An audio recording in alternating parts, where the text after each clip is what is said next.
Hello guys, I'm Cole and you're watching Column. We have here a quick unboxing video sa Redmi Note 11 Pro 5G. And let's see what's inside the box. First, muna itong box.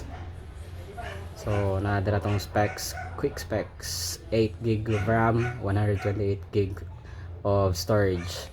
And nanato kay ang graphite gray. 5G ni siya. Then wala na yung mga kuandre mara na nakasuwat sa kilid with easy access to Google apps we use the most. Alright, without further ado, mga nang buksan ng box.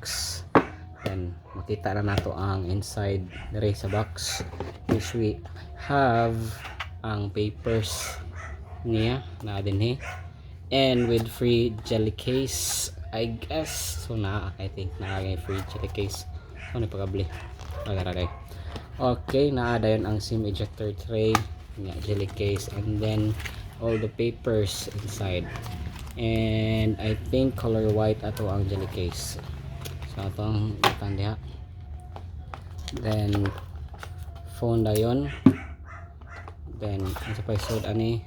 Then we have the cable, USB type C. And then the big di na ko siya makuha. Saan mo siya pagkuha? Big bro. 67 watts na charging brick. So fast charging daw ni siya.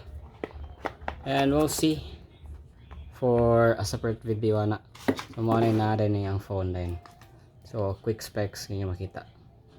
108 megapixel pro grade main camera, 67 watt turbo charging, and 5000 mAh battery, og naapod tay 120 Hz FHD AMOLED dot display with dual speakers og Snapdragon 5G processor nga advanced nanometer process, 6 nanometer process. So mo na siya ang camera sa likod.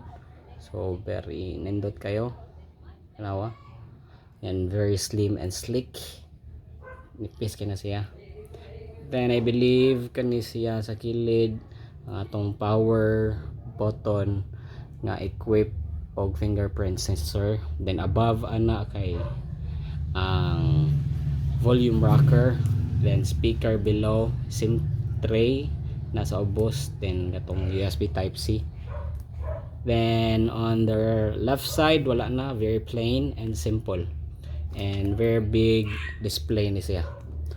So what are you waiting for the price? By the way, nag-increase na yung price sa Xiaomi. So may pa nga inyo nagikuha like atong 15,999 pa, karon kay nag-increase na og 7,499.